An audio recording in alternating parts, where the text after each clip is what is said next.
Far away in the ancient, sun-drenched land of Moab, King Balak stood atop his towering palace walls, his eyes filled with a deep, chilling dread as he looked out at the horizon where the world seemed to change. Below him, stretching across the vast valley floor like a great white sea, was an endless, shimmering expanse of Israelite tents that seemed to go on forever, covering every inch of the parched earth below. These people had already crushed mighty nations and toppled legendary kings with a power that seemed unnatural, and now they camped ominously at Moab's border, waiting for the signal to march forward. If they chose to move their massive host forward, Balak knew in his heart that nothing in his kingdom would be able to stop them from consuming everything he had worked so hard to build and protect. Doomed. Moab's warriors were legendary for their strength and ferocity, but against these people, Balak felt like a child holding a wooden stick against a coming storm that would soon level the entire forest. This was a nation whose God had split the literal sea and shattered the might of Egypt's chariots, and Balak realized that no physical sword or human army could stand against such a divine force. Unless, of course, he could find a way to turn their own God against them, shifting the spiritual tides so that the protection surrounding Israel would crumble and leave them vulnerable to his own steel. Driven by desperation, Balak sent his fastest messengers riding hard through the scorching deserts, their horses kicking up clouds of red dust as they raced toward the mountains of the east on a secret mission. They carried vast riches of silver, gold, and royal gifts wrapped in fine silks. For their mission was to find a man whose reputation was feared across all nations, a mysterious and powerful prophet named Balaam. It was said by everyone from the merchants to the kings that whomever Balaam blessed was lifted high to glory, and whomever he cursed was brought to absolute ruin and cast into the dark depths of history. Night had fallen over the desert when the messengers finally arrived at Balaam's home, and the prophet stepped outside with torchlight flickering against his weathered, wrinkled face as he greeted the man.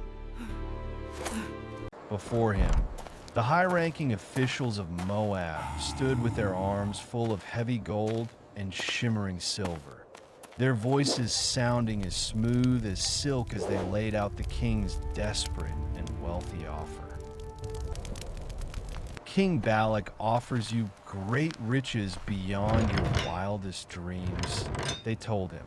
Only come with us now and curse this nation of Israel for him, and he will reward you with a position of power and wealth. My master suggests a reevaluation. Balaam looked at the gold, his eyes reflecting the yellow glow of the metal, but he replied to them firmly, I can only speak what the Lord commands me to say, regardless of the wealth you bring tonight. He invited them to stay the night, promising that in the morning he would tell them exactly what the Lord wanted him to do. And as the house grew quiet, the very air began to vibrate with a holy presence. The voice of the Lord spoke through the silence of the room, vibrating in Balaam's soul with a clear and terrifying authority. Do not go with them. You shall not curse these people, for they are blessed. Balaam, the divine answer was as clear as the desert stars. The next morning, Balaam stood before the royal messengers and said, go back to your king. You cannot The Lord has proceed beyond strictly this point. refused to let me go with Return you to today." Moab. The messengers returned to King Balak with the news of Balaam's refusal. But Balak was not a man who accepted defeat easily, especially when he felt the breath of his enemies on the back of his royal neck. He immediately sent more officials, men of even greater rank and power, carrying even richer gifts of jewels and ivory, turning what was once a mere request into a formal and heavy summons from a king. The messengers arrived and urged him with renewed intensity. "Let nothing keep you from coming to the king. We bring tribute from He the will king. reward you He asks greatly. only that you curse Simply this name invading your nation." price, I hear your and the words. entire These treasury gifts are pleasing. shall be opened." Balaam answered with a shadow of pride in his voice. "Even if Balak gave me his entire palace full of gold, I cannot I change cannot the go word of the beyond Lord, what the Lord neither commands, for silver nor for for I gold. am but a The vessel prophecy for his must be holy fulfilled. words." The Yet word that of the night, Almighty. despite the I see previous him, clear but warning, not now. Balaam I asked God behold again. him, And but this not time the near. answer from the heavens was different. "Go with them, but only speak the specific words I give to you." And so, before the first light of dawn touched the horizon, Balaam saddled his faithful donkey and set out for Moab, completely unaware that the road ahead would test much more than just his simple obedience. The morning sun blazed over the dry, cracked earth as they traveled, and the road ahead seemed perfectly clear to the prophet. But suddenly, without any warning, the donkey stopped dead in its tracks. Balaam frowned in confusion and pulled hard on the leather reins, but the animal refused to move an inch forward, Why have you for the dealt with donkey me could this see way? what Balaam's human eyes were currently blinded to by pride. Forward. Before them, unseen to the prophet, a mighty warrior stood in the middle of the path, a being not of this world, a towering angel of light with a face like lightning and a presence that chilled the air. Balaam, growing angry at the delay, insolent struck the creature. donkey once, Move now. then twice, and then a By third the time, living God, I shouting, say again, "Move, they you are stubborn cursed." beast," as he prepared to beat the poor animal into submission once again. Then, as he raised his hand for Why do you another blow, strike me? the donkey's not served mouth you was faithfully opened all by these divine years? power, The and Lord she has spoke in opened a my clear eyes, voice. though yours remain "What have I closed. done to you that Why you have do you struck strike me me? these I 3 will not go times?" forward. Am I not? The miracle of a speaking animal froze Balaam mid-swing, but his heart was so hardened by his own Why stubbornness are that you instead doing of this to me? recoiling in You've made a shock, fool of me. he answered the If I had a donkey sword, as I if it would were a slay common you man. now. "Because you have made a complete fool of me." Balaam snapped at the beast. "If I had a sword in my hand right now, I would kill you where you stand for your defiance Were it not and for your donkey, strange I would behavior." have killed you. The donkey's voice remained calm and filled with a strange wisdom.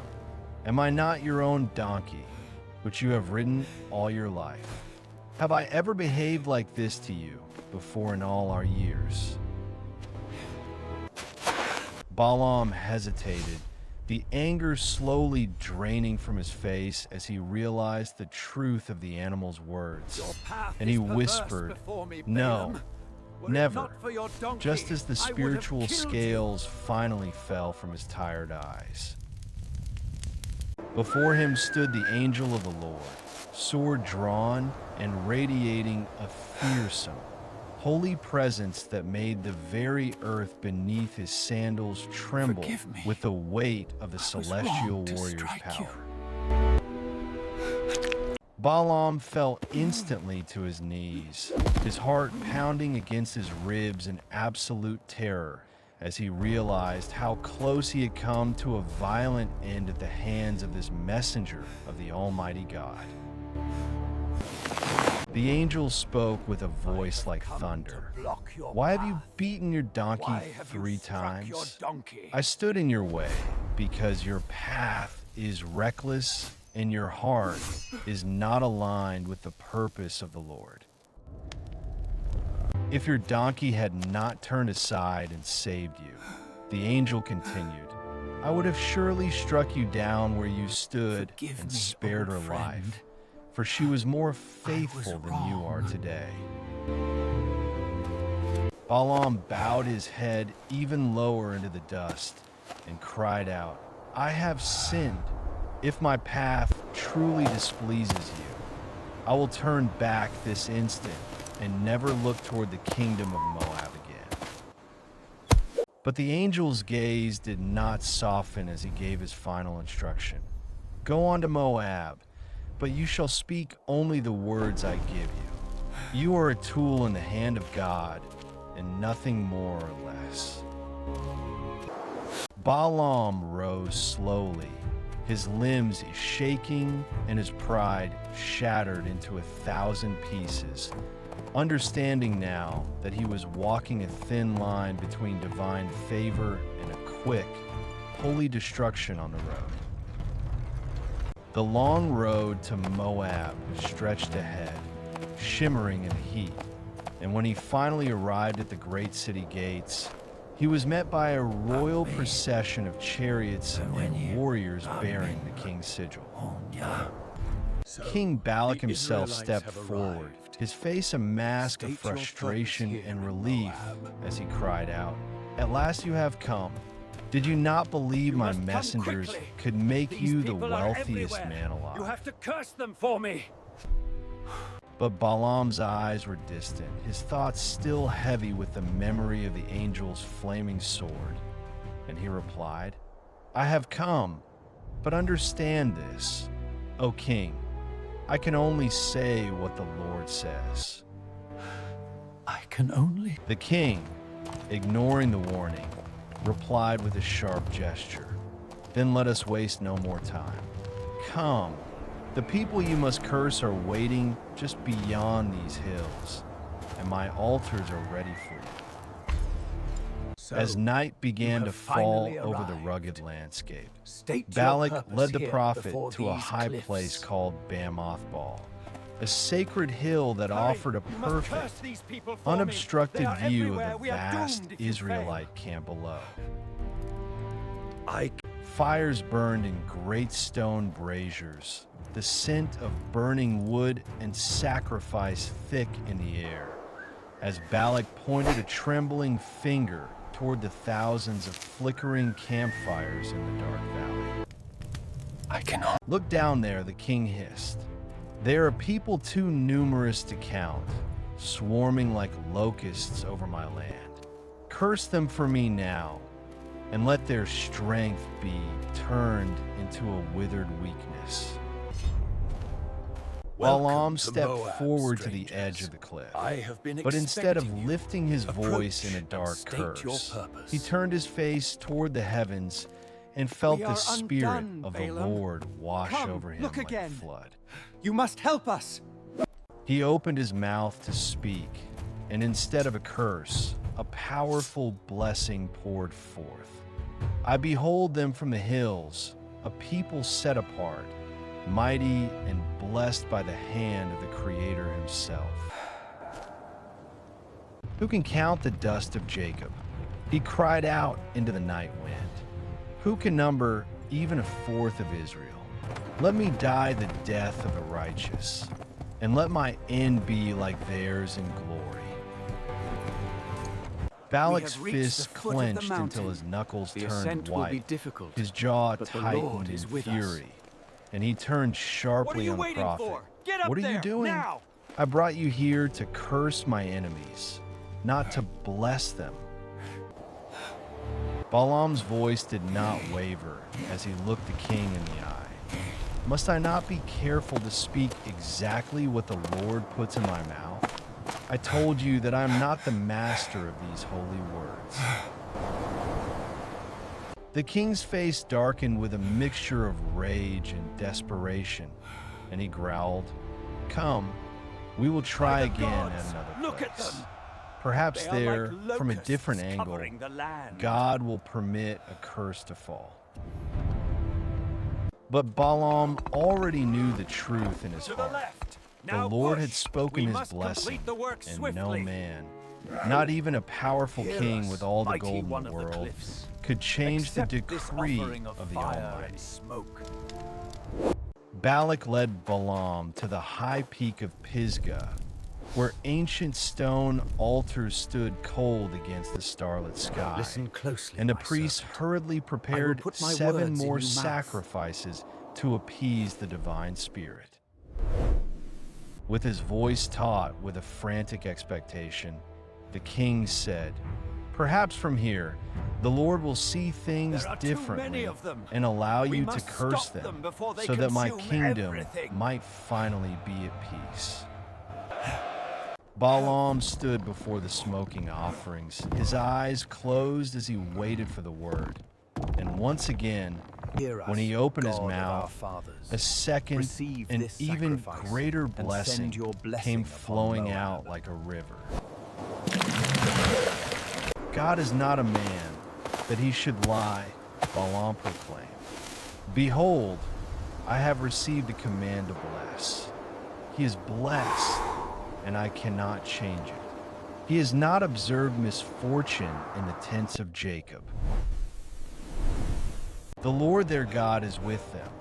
He continued, his voice echoing off the rocks.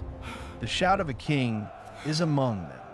There is no sorcery against Jacob, and no divination can touch Israel's soul. Balak's face twisted in a mask of pure fury, his hands balled into trembling fists as he shouted, "Enough of this nonsense.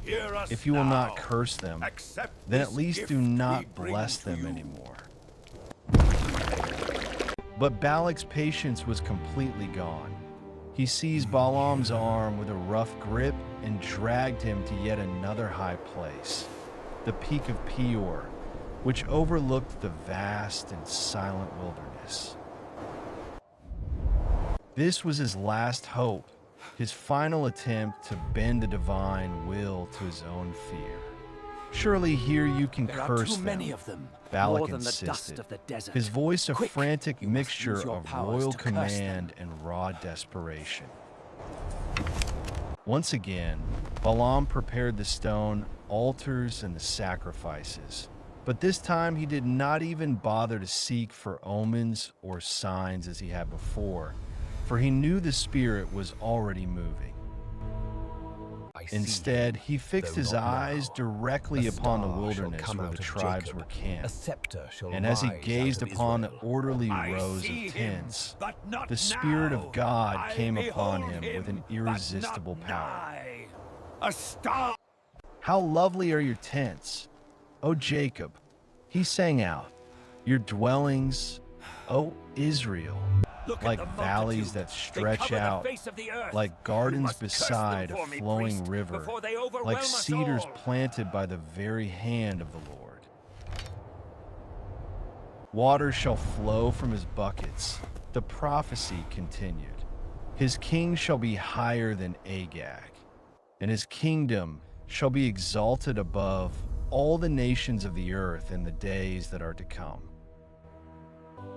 Balak staggered back as if he had been struck physically, his mouth opening and closing as he tried to find words. But his rage could no longer be contained within the limits of his royal dignity. He turned on Balaam, his voice a low, dangerous growl of betrayal. "Enough! I called you here to curse my enemies. And 3 times now you have done nothing but pour out blessings upon them. Leave my sight at once." The king screamed, "I would have made you the wealthiest man in the world. But the Lord you serve has kept you from my rewards and sent you away with nothing." Balaam did not flinch or blink in the face of the king's royal wrath. He stood tall and replied, "Did I not tell your messengers that even for a palace of gold, I cannot go beyond the word. Then, before he turned to leave, Balaam looked out toward the distant horizon one last time, and with the heavy power of the Spirit still resting upon his soul, he spoke a final, haunting prophecy. It was a vision that reached far beyond the immediate conflict, far beyond the kings and the tents, reaching into the distant future of mankind and the coming of a light that would never fade. I see him, but not here and now, Balaam whispered, his eyes wide with a vision of the ages. I perceive him, but far in the distant future. A star will rise from the line of Jacob's children. A scepter will emerge from the heart of Israel. He continued, his voice filled with a holy awe. He shall crush the foreheads of Moab and break down all the sons of Sheth in his great power.